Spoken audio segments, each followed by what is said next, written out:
En fait, des experts politiques, des observateurs politiques estiment que les visites les différentes visites effectuées par le président égyptien Abdel Fattah al-Sisi, que ce soit au niveau arabe ou au niveau international, ont pu, si je peux dire, réserver une place plus avancée pour l'Égypte au niveau international.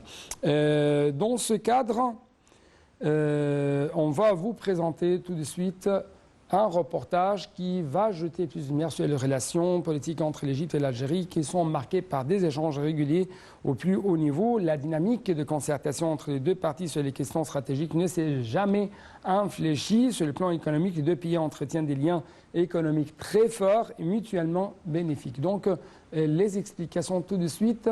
Après ça, on va vous poser une question très importante concernant ces politiques suivies par l'Égypte sur la scène arabe et quel est son impact sur le rapprochement entre les différentes parties ou les différents membres du monde arabe. Donc un reportage, après ça c'est le temps des analyses avec l'une de nos invités.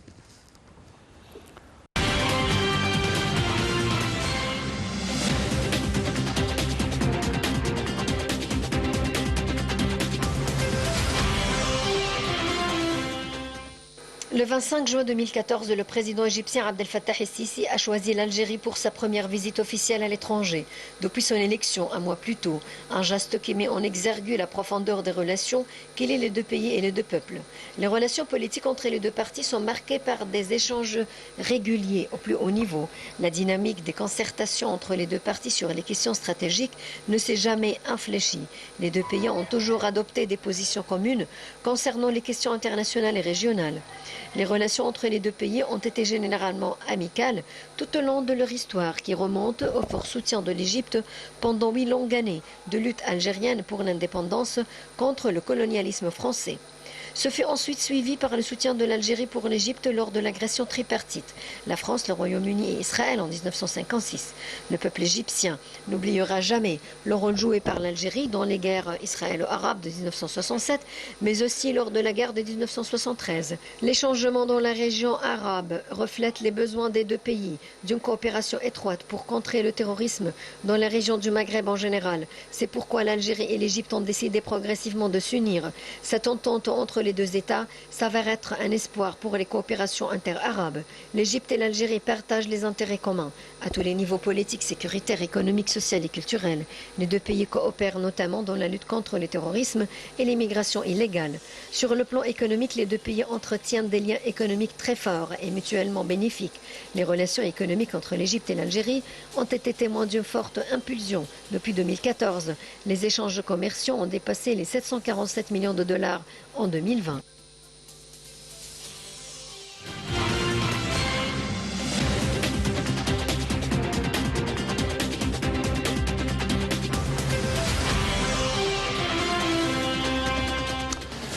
Avant quand même prendre une intervention téléphonique de la part de nos invités pour nous commenter de tels efforts présidentiels afin d'arriver à une sorte de rapprochement sur la scène arabe, j'aimerais même vous présenter ce reportage qui va vous révéler comment le président égyptien Abdel Fattah al-Sisi a reçu la semaine dernière le ministre algérien des Affaires étrangères Ramatan Lamamra. Quels étaient les grands points, les grandes questions qui ont été discutées entre les deux côtés? C'est ce qu'on va savoir à travers le prochain reportage de AHL.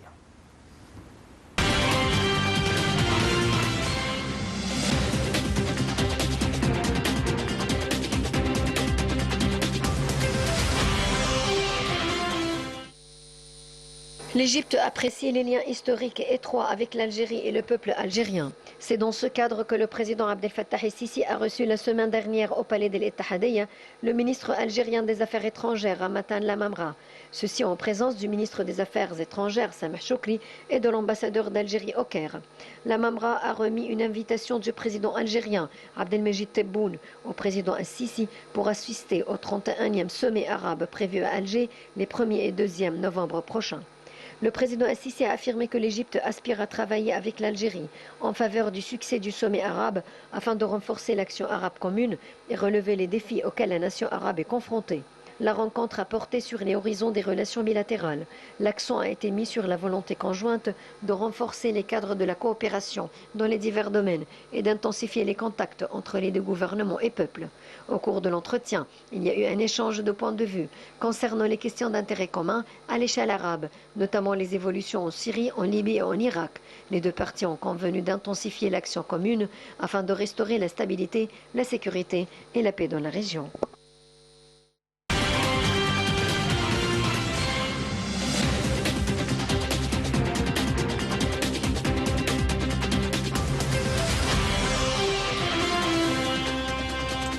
Donc nous sommes rejoints actuellement à travers les lignes de NATV International par la journaliste et l'écrivaine Nesrine Chokri. Madame, notre grande journaliste Nesrine Chokri, bonsoir. Allô? Nesrine, docteur Nesrine Chokri, est-ce que vous m'entendez? Docteur Nesrine Chokri. Donc on essaye de préparer encore une fois la ligne. La question que nous devons poser actuellement, à quel point l'Égypte a réussi par le biais du sommet de la diplomatie présidentielle à révéler les priorités et les besoins égyptiens dans le cadre des nouvelles approches de l'Égypte dans la région arabe et même à l'extérieur de cette région arabe. En fait, des experts ont expliqué que les récentes visites du président s'inscrivaient dans les cadres des arrangements pour les comptes et les évaluations politiques et stratégiques prévues par les différentes institutions d'État pour servir les intérêts égyptiens, car la plupart de ces intérêts sont liés aux questions de la sécurité dans la région arabe et à l'extérieur même de cette région. Donc, je dois même actuellement prendre une toute petite pause.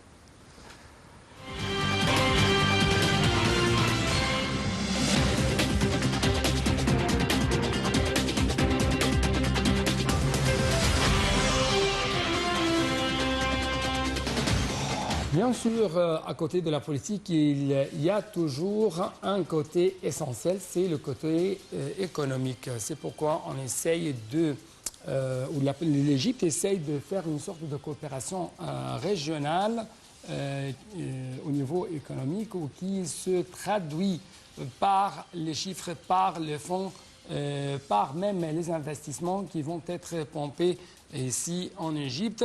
C'est pourquoi on trouve que l'État égyptien se prépare ou prépare même l'ambiance, l'environnement convenable à la réception de tels investissements. D'où provient l'importance de ce prochain reportage. Le président Abdel Fattah al-Sisi a ordonné l'achèvement rapide des projets de transformation numérique, l'automatisation des services gouvernementaux et leur mise à la disposition des citoyens en raison de leur lien étroit avec le processus de développement.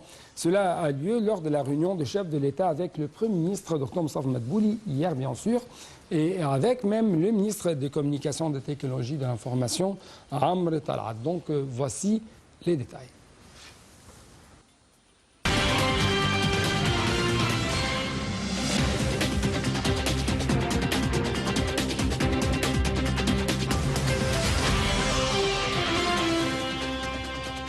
Le président Abdel Fattah al-Sisi s'est réuni avec le Premier ministre Moustapha Madbouli et le ministre des Communications et des Technologies de l'Information Amr Talat. Le porte-parole officiel de la présidence de la République a déclaré que la rencontre a porté sur les suivis des projets nationaux dans le secteur des technologies de la communication et de l'information. Le président al-Sisi a ordonné l'attribution de récompenses financières pour encourager les étudiants du programme Ashbel Misr al-Raqamiyya ou les jeunes de l'Égypte numérique afin de promouvoir le développement humain et de renforcer les capacités des talents dans le secteur des technologies de l'information. Le ministre des Communications et des Technologies de l'Information a présenté l'état d'avancement du processus d'études à l'Université d'informatique Misr ainsi que le poste de direction de la ville du savoir dans la nouvelle capitale administrative. Le chef de l'État a dirigé l'achèvement rapide de la création de la ville à un niveau technologique le plus élevé, ainsi que l'expansion de la mise en place de centres créativité de l'Égypte numérique pour permettre des activités de formation et de parrainage de la créativité et de l'entrepreneuriat dans les différents gouvernorats de la République. Le ministre de Communication a présenté la position exécutive d'un certain nombre de projets mis en œuvre dans le secteur des télécommunications et des technologies de l'information dans le cadre du renforcement de l'axe de renforcement des infrastructures et des technologies de l'information dans le cadre du processus de développement, y compris l'expansion de l'Internet terrestre à haut débit en généralisant l'utilisation des réseaux de fibre optique ainsi que l'augmentation du nombre de tours mobiles pour améliorer le service dans tout le pays. Donc, nous avons actuellement en ligne de NAL TV International Dr Hodayassa. Dr Hodayassa, c'est bien sûr la présidente de l'Union des investisseurs femmes arabes.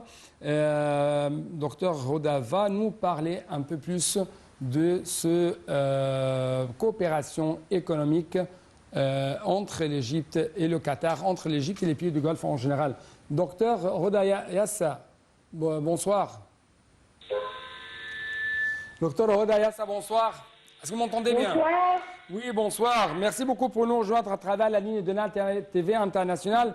J'aimerais vous poser quelques questions. Votre lecture économique de cette visite effectuée aujourd'hui par le président égyptien Fattah al-Sisi au Qatar. Comment ça va se refléter sur la scène économique égyptienne?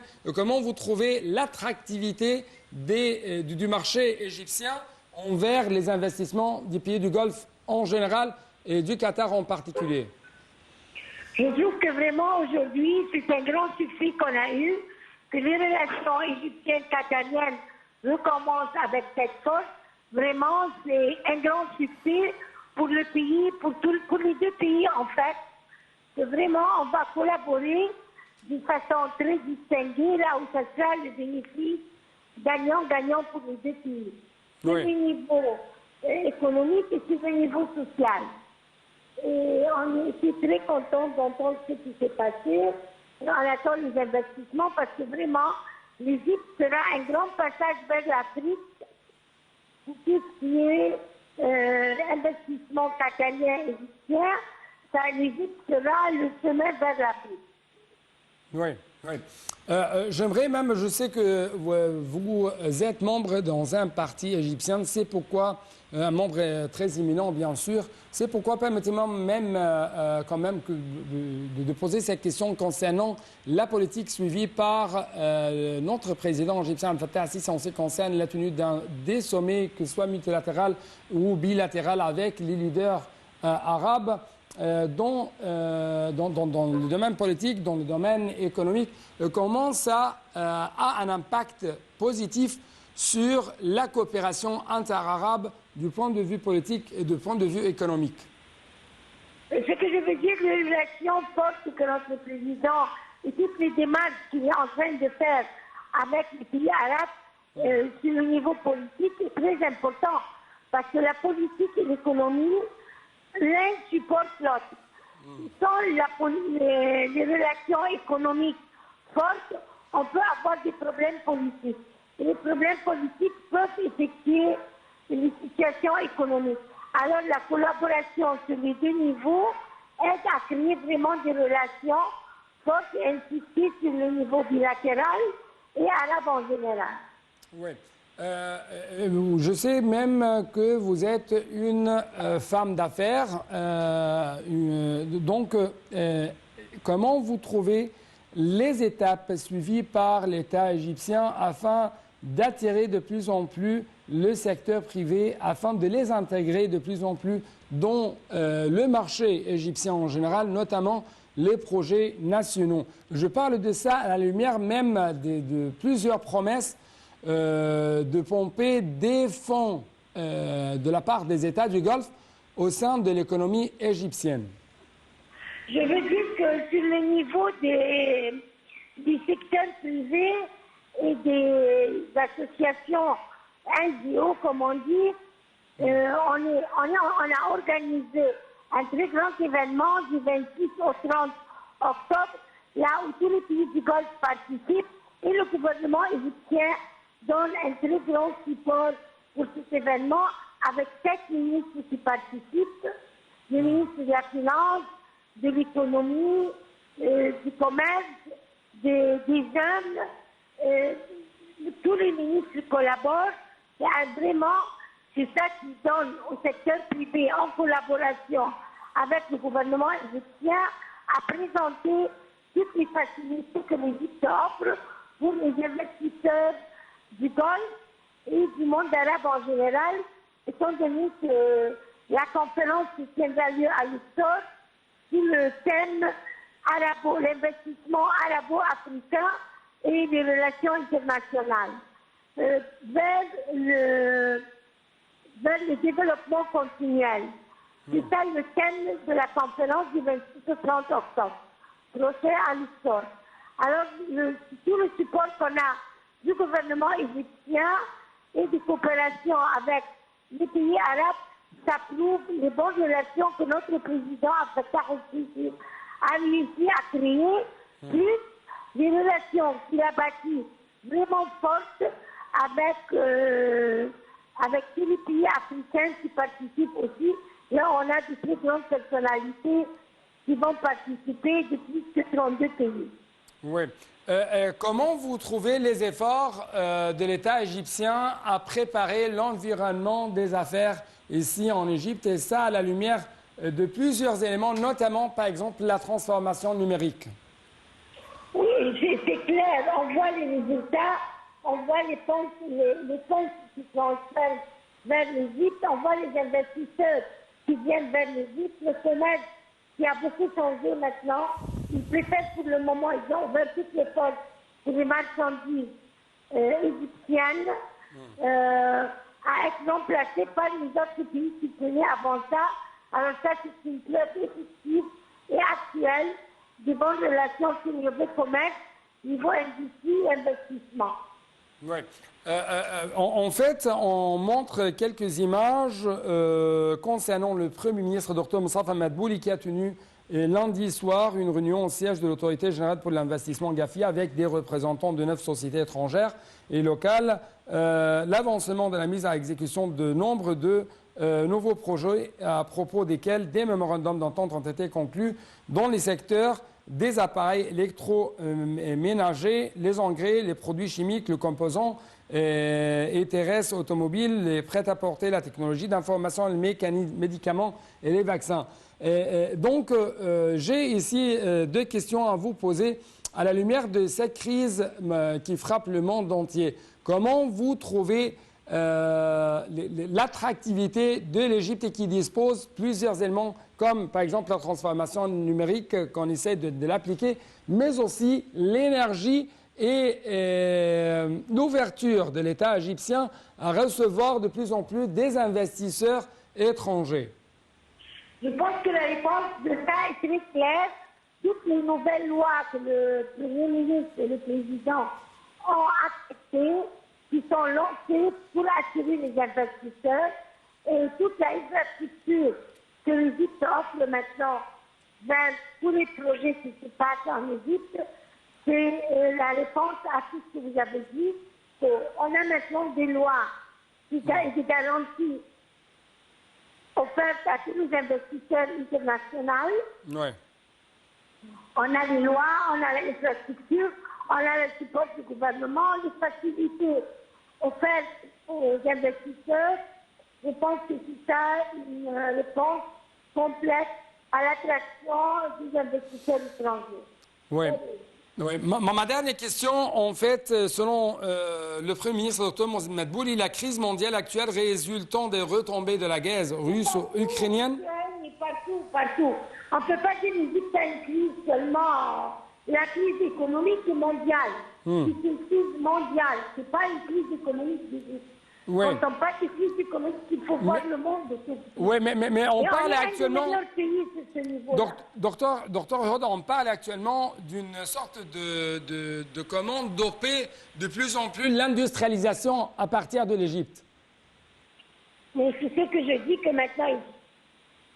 Que je crois Aider les hommes d'affaires à exporter leurs produits vers l'étranger. À ce moment-là, on a plus d'échanges internationaux qui nous aident à développer l'industrie et la développer en Égypte. Oui, oui. Docteur Hoda Yassa. L'industrie et le tourisme sont les clés d'un succès économique. Oui. Docteur Odas, merci beaucoup pour de tels éclaircissements de votre part. Il s'avère que nous arrivons à la fin de cette édition. C'est pourquoi permettez-moi de vous remercier infiniment pour votre attention et à la prochaine. Au revoir.